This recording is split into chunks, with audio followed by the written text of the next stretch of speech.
banking the greatest scam on earth? Thomas Jefferson said, "I believe that banking institutions are more dangerous to our liberties than standing armies.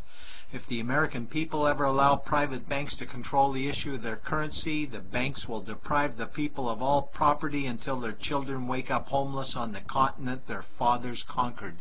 Jefferson's warning is already here. 40 million Americans are living on food stamps. Millions more are now homeless, living in tents, all because of one institution, the Federal Reserve System. The Federal Reserve is a group of private bankers who have stolen the money creation process from the American people. Most people still believe the Fed is an agency of the government working in our best interests. It is not.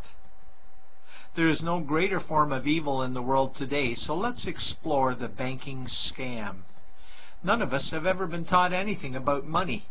The reason is to prevent us from learning the truth that money is a trick and money is a trap.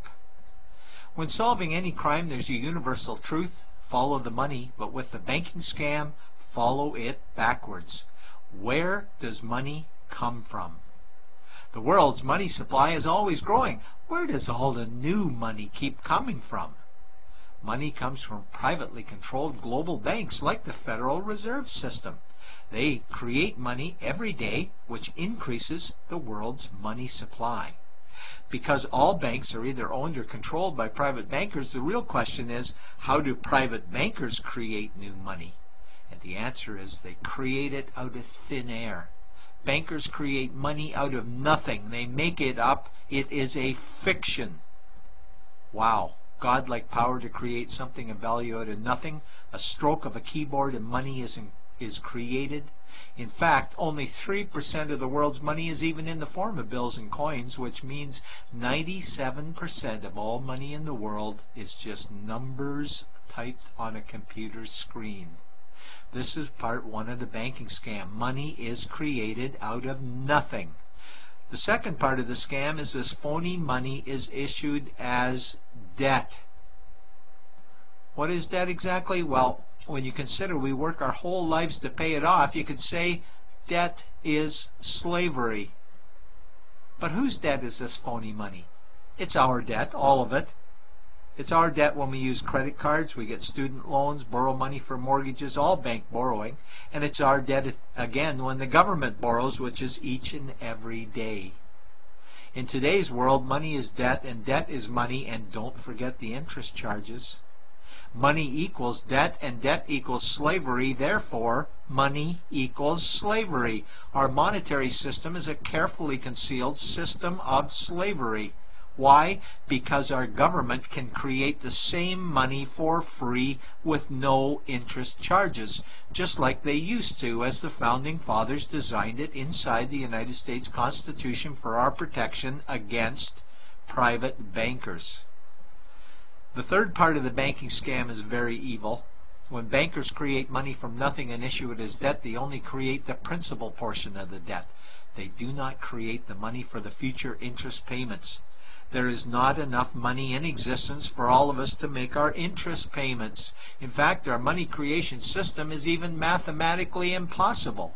Money issued by the banks, principal debt, does not equal the money demanded back to the banks, principal plus interest. We are forced to play a game of musical chairs to see who can make their debt repayments. This guarantees a world of bankruptcy, competition, and scarcity of money. For example, we go to the bank to borrow money for a house, let's say $100,000. The moment we sign the loan document, the bank creates the money out of thin air. A $100,000 debit gets registered for us and a $100,000 secured credit for them. Then one of two things happens. Either we give the bank 30 years of labor making house payments totaling $300,000 for the original $100,000 we borrowed, or the bank takes our house. The bankers get either our labor for life or our house, and often they get both, all from money created out of thin air and issued as debt, for money made out of nothing. This is why all the bankers end up with all the assets. The fourth part of the banking scam is inflation. People think inflation is prices and costs increase. A better answer might be the value of our money always goes down. Inflation is created every time the central banks print money, which is every day. Where does all this new money get its value? The answer is it steals its value from the existing money supply, where our savings are. Our savings are disappearing because of the new money they're printing. If money creation was in balance with goods and services, there would be no inflation. Prices would stay the same. But the reality is banks always print money, driving prices ever higher, which steals the value of our savings, making them disappear. Since the private bankers created the private Federal Reserve in 1913, the United States dollar has lost 97 cents in purchasing power. An item in 1913 that cost $100 in 2011 cost $2,230, a price increase of 2,130%. This is the banking scam. 4 parts. Private bankers create money out of nothing and charge interest on it. There is no money created for the future interest payments, and inflation steals our savings every day. In order for the banking scam to be pulled over our eyes, the bankers need help from the likes of paid-for politicians and appointed civil servants, military-industrial complex, mainstream media, multinational corporations, and the bankers' good buddies. For example, what do our banker-controlled television networks say about criminal bankers? Oh, bankers are our saviors. Chairman is man of the year. He saved the world. Bankers really do deserve their bonuses. They're so smart. And what do our banker-owned G20 politicians say we need to do? That we must save our banking system, and now we need austerity measures, like increasing existing taxes and bringing in new taxes, cutting our social programs, including education and health care, stealing from our pension plans while increasing the retirement age, keeping us working for more years at lower wages while placing our children and grandchildren in debt and servitude for their future lives. We are being lied to that we must go deeper in debt for bailouts, stimulus packages, quantitative easing, saving the too big to fail banks, credit easing, currency interventions, all names that mean the same thing, more debt to us. Is it not strange that the solution to too much debt is always more debt to us? And where is all this money going? It's going to the banks and to the bankers. They are stealing our money right now. 0.1% of the world's population owns 2/3 of the world's wealth. This means that 99.99% of the world's population own less than 1/3 of the wealth, a decreasing amount because these guys are stealing it. We desperately need to wake up to the banking scam. It is time for change. To retake control of our money system, we must stop supporting the banking scam.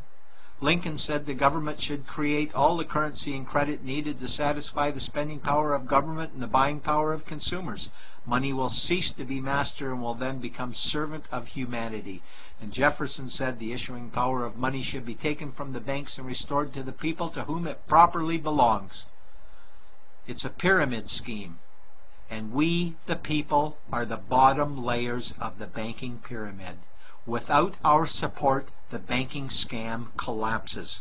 We have to do it ourselves. Wake up, get active, wake others, remove our money from the bank.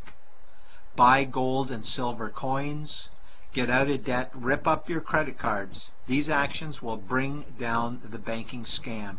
Only vote for politicians who support debt-free money, or run for office yourself, and turn off mainstream media to search for the truth while you still can. And support every effort to end the Federal Reserve System and all the privately owned central banks. Let's bring these criminals to justice to get our money and our countries back before it's too late. It's out of nothing. More money in circulation makes your money worth less. The government gets as much money as it needs, and the people pay for it in inflation. The beauty of the plan is that